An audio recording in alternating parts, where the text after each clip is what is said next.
Shalom, salam sejahtera bagi kita semua. Kita berjumpa kembali di channel Getsemani Ministry dalam khotbah Minggu 27 Oktober 2024. Sebelum kita mendengarkan penjelasan firman Tuhan, mari kita terlebih dahulu bersatu di dalam doa. Bapa di dalam surga, kami bersyukur untuk waktu kesempatan yang Tuhan berikan bagi kami pada saat ini. Kami rindu Engkau membuka mata rohani kami untuk kami boleh mengerti kebenaran-Mu lewat firman yang akan kami dengarkan.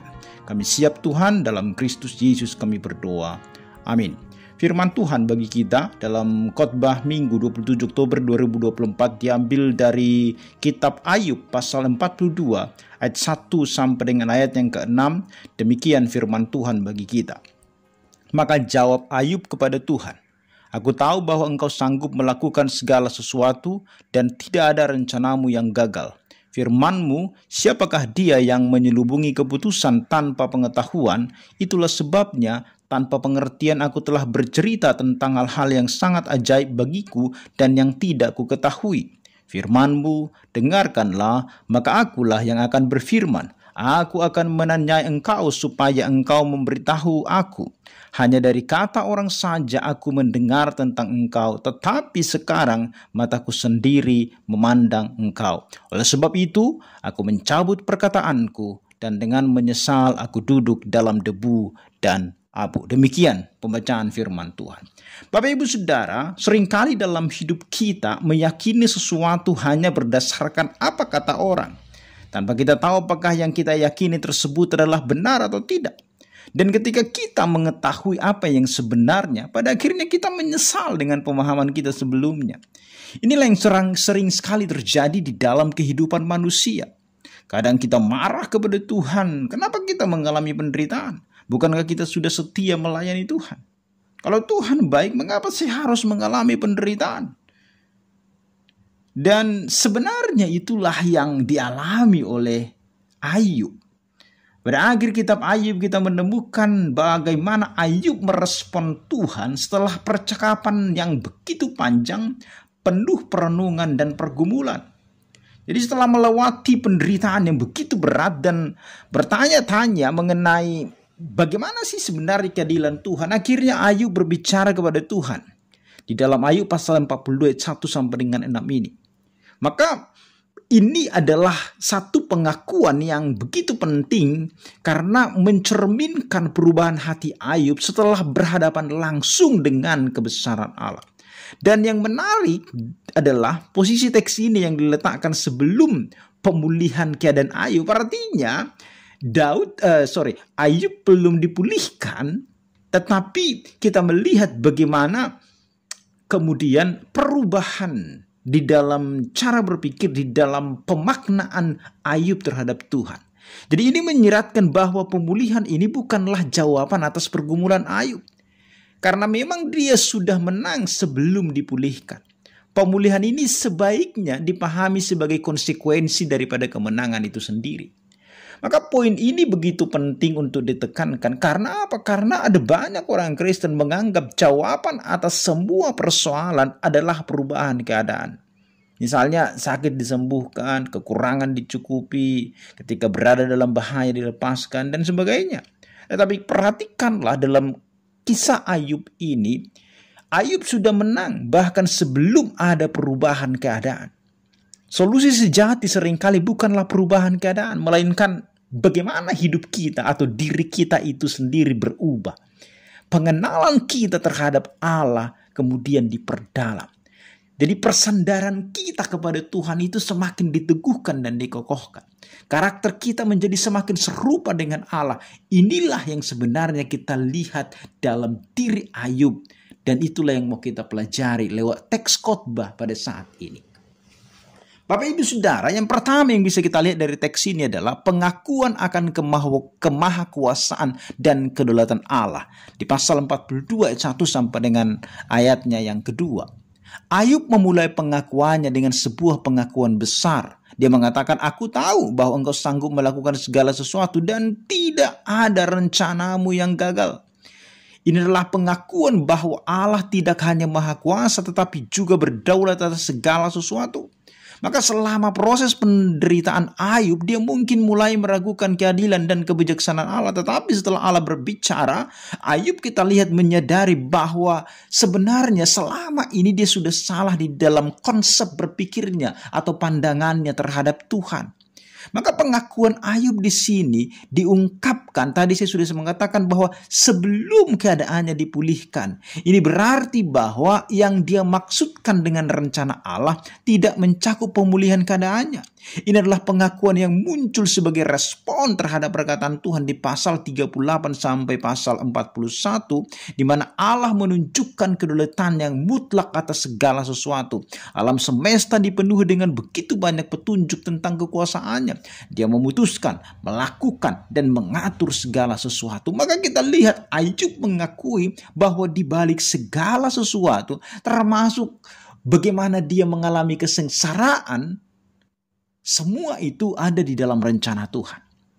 Dan rencana itu bersifat pasti. Allah sanggup melakukan segala sesuatu. Dia sanggup menuntaskan rencana tersebut. Bukan hanya itu, rencana ini juga bersifat pasti karena tidak bisa digagalkan oleh siapapun.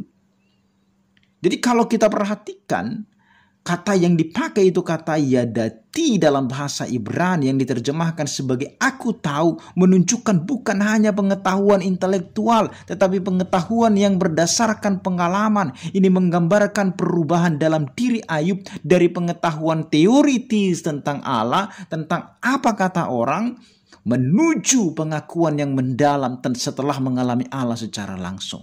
Kemudian kata sanggup dalam bahasa Ibrani itu menekankan kuasa Allah yang tidak terbatas. Tidak ada yang bisa menghalangi kehendak Allah.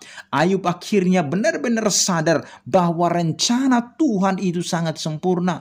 Bahkan jika ia tidak memahaminya pada awalnya. Oleh karena itu Bapak Ibu Saudara, di dalam kehidupan kita yang merasa kita ini seringkali seolah-olah berada di luar kendali kita. Hidup kita sering sekali berada dalam luar kendali kita. Atau bahkan mungkin kita merasakan Tuhan gak adil bagi kita. Namun kita dipanggil untuk mengakui bahwa Allah berdaulat dalam rencananya dan tidak pernah gagal. Jadi pengenalan seperti inilah yang dinyatakan oleh Ayub di dalam bagian yang pertama. Pengakuan bahwa Tuhan berkuasa dan berdaulat. Kenapa? Karena pengenalan yang benar akan Ayub membuat dia bisa mengakui itu. Nomor 2 atau bagian yang kedua yang kita lihat di dalam teks ini. Pengakuan atas ketidaktahuan diri. Ayat yang ketiga. Ayub kemudian kita lihat mengakui bahwa dia telah berbicara tentang hal-hal yang sama sekali dia tidak pahami sebelumnya. Siapakah dia yang menyelubungi keputusan tanpa pengetahuan? Katanya di ayat yang ketiga itu. Jadi Ayub mengutip perkataan Allah sebelumnya dan mengakui bahwa dia telah berbicara tanpa pengetahuan yang cukup. Karena memang di dalam penderitaan yang berat kita cenderung memborbardir Tuhan, bertanya dengan begitu banyak pertanyaan. Tuhan, di mana engkau? Apakah engkau peduli terhadapku? Mengapa engkau membiarkan ini terjadi di dalam hidupku? Tuhan, apa maksud semua ini? Kenapa Tuhan biarkan seperti ini? Dan kita menginginkan jawaban yang tuntas terhadap pertanyaan-pertanyaan itu. Kita tidak mau hidup di dalam kebingungan, kebimbangan, dan ketidaktahuan. Lebih celaka lagi kita seringkali hanya menginginkan jawaban yang menurut logika kita adalah masuk di dalam logika atau akal kita dan itu menyenangkan kita. Dan itulah sebenarnya yang dilakukan oleh Ayub. Dia menanyai Tuhan, mempertanyakan keadaannya. Dia menuntut sebuah penjelasan dan menariknya Allah tidak memberi jawaban langsung atas semua pertanyaan itu. Tetapi justru Tuhan menjawab dengan pertanyaan. Pertanyaan balik di ayat 3a, siapakah dia yang menyelubungi keputusan tanpa pengetahuan, menunjukkan sikap Allah dan sikap manusia. Tuhan selalu memiliki pertimbangan dan hikmat di balik setiap keputusannya. Di ayat ini Ayub sebenarnya sedang merenungkan kembali pertanyaan Elihu di ayat 38 ayat 2, di mana di sana Allah menanyai dia. Pertanyaan ini lantas diikuti oleh begitu banyak pertanyaan retoris yang menunjukkan bahwa Allah mengatur segala sesuatu di dunia ini dengan hikmatnya. Maka tanpa hikmat Allah, alam semesta tidak mungkin menjadi teratur seperti sekarang ini. Pasal 38 sampai dengan pasal 41 kita bisa baca itu. Pertanyaan di atas sekaligus menunjukkan bahwa manusia justru sering sekali kekurangan hikmat. Banyak perkataan dan kurang pengetahuan. Ayat 3b itu. Dengan arogan ingin mengetahui segala sesuatu padahal pengetahuannya itu sangat terbatas sekali. Sebagai Allah yang berhikmat, dia pasti melakukan segala sesuatu dengan alasan tertentu. Tidak mungkin Tuhan tidak punya alasan terhadap apapun yang dilakukannya di dalam tindakannya. Namun pertimbangan tersebut tidak selalu dibuka bagi manusia. Bahkan seandainya hal itu dibuka sekalipun, manusia seringkali tetap tidak mampu untuk memahami itu. Itu sebabnya dikatakan di ayat 3b itu hal-hal yang sangat ajaib bagiku dan yang tidak kuketahui. Jadi rasa tanpa pengetahuan menunjukkan bahwa Ayub telah berkomentar tentang hal-hal yang tidak dipahaminya secara menyeluruh. Dia bicara tentang keadilan Allah tanpa memiliki pandangan lengkap tentang kebijaksanaan ilahi. Maka apa yang bisa kita temukan dari sini? Sebagai manusia, kita harus sadar bahwa kita itu terbatas dalam pengetahuan kita. Kadang-kadang kita berani memang mempertanyakan Allah dan merasa bahwa kita lebih tahu daripada Tuhan, lebih baik daripada Tuhan. Ayub mengajarkan kita pentingnya merendahkan diri atau kerendahan hati untuk mengakui keterbatasan kita dan menyerahkan diri kepada kebijaksanaan Allah yang sempurna. Jangan terlalu banyak mempertanyakan, kenapa Tuhan, kenapa begini? Ingatlah, kadang-kala kita bertanya itu di dalam ketidakmengertian dan ketidakpahaman kita tentang siapa itu Tuhan. Sehingga kita akhirnya meragukan Tuhan itu. Yang ketiga, pengalaman pribadi dengan Allah. Ayat 4 sampai dengan ayat 5 ini kita melihat bagaimana Ayub mengatakan bahwa sebelumnya dia hanya mendengar tentang Allah. Namun sekarang matanya sendiri telah melihat Allah. Ini adalah pengalaman langsung yang mengubah hidupnya. Ayub hidup di tengah sistem keagamaan yang cenderung retributif. Maksudnya, segala tindakan Allah hanyalah respon terhadap perbuatan manusia. Siapa yang taat akan mendapatkan berkat, siapa yang fasik akan menerima hukuman, kesalehan, dan kekayaan. Sangat mudah dipahami di dalam kerangka teologi seperti ini. Kita bisa pahami itu di pasal 1, ayat 1 sampai dengan ayat yang kelima. Persoalan akan muncul jika terjadi sebaliknya. Ayub yang saleh ternyata tertimpa beragam peristiwa buruk yang dapat dipahami sebagai kutuk menurut kacamata publik pada masa itu. Dan masa sekarang pun seperti itu kita menganggap. Ayub berusaha memahami semua ini dalam kerangka teologi retributif. Dia gagal memahaminya. Para sahabat Ayub pun memandang situasinya dengan kacamata yang sama. Maka tidak heran mereka terus berusaha untuk meyakinkan Ayub tentang dosa-dosanya. Bagi mereka hal-hal buruk tidak mungkin terjadi pada orang saleh. Setiap penderitaan pasti disebabkan oleh dosa tertentu di dalam hidup seseorang. Maka kali ini Ayub mengenal Allah dengan cara yang baru. Allah yang jauh lebih besar dan kompleks daripada yang selama ini dia pikirkan. Allah berada di dalam luar kotak retributif itu. Konsep taat sama dengan berkat, fasik sama dengan kutukan hanyalah cara umum yang diberlakukan Allah, tetapi dia tidak harus terikat dengan hal itu. Ayub sedang dilatih Tuhan untuk berpikir out of the box atau di luar kotak yang umum yang biasa selama ini. Bukan hanya lebih mendalam, pengenalan Ayub kepada Allah juga lebih personal. Sebelumnya dia hanya mendengar dari kata orang saja tentang Tuhan. Ini adalah doktrin yang berdasarkan tradisi. Hanya diterima begitu saja tanpa digumulkan, tanpa dimengerti, tanpa dialami. Tetapi lihatlah bagaimana kemudian Ayub memandang Allah dengan matanya sendiri. Doktrin tentang Allah lebih daripada sekedar opini publik, pendapat orang tentang Allah. Doktrin perlu dihidupi dan dialami. Kita tidak hanya mengenal tentang Allah, namun benar-benar mengenal Dia dalam arti mengalami Dia secara nyata di dalam kehidupan kita. Jadi kalau kita perhatikan kata kerja melihat di dalam ayat ini menunjukkan bahwa Ayub memiliki pengalaman langsung dan mendalam dengan Allah. Dan ini bukan sekedar pengalaman visual tetapi lebih pada pemahaman rohani yang mendalam tentang siapa sesungguhnya Tuhan itu. Maka di dalam iman kita ada perbedaan antara mendengar tentang Allah dan mengalaminya secara langsung. Pengalaman pribadi dengan Allah lewat doa, penyembahan, penyerahan hidup, pengalaman kita di dalam penderitaan, pergumulan yang kita hadapi, itu semua akan memperdalam iman percaya kita kepada Tuhan. Dan terakhir yang keempat, kita melihat bagaimana Ayub kemudian bertobat di ayat yang ke-6 itu. Ayub akhirnya berkata, oleh sebab itu aku mencabut perkataanku dan dengan menyesal aku duduk dalam debu dan abu.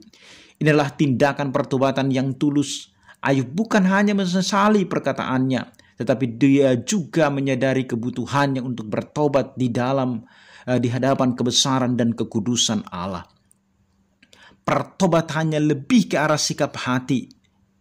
Itu keinginan tahuan yang berlebihan dari kacamata Allah. Ayub tidak bersalah dalam perkataannya. Dia tidak perlu bertobat dari perkataannya. Yang salah pada Ayub adalah rasa ingin tahunya yang terlalu besar. Dia hendak memahami hal-hal yang melampaui pengetahuannya di ayat yang ketiga itu. Dia menganggap bahwa pikirannya yang terbatas akan sanggup memahami keadaannya yang rumit.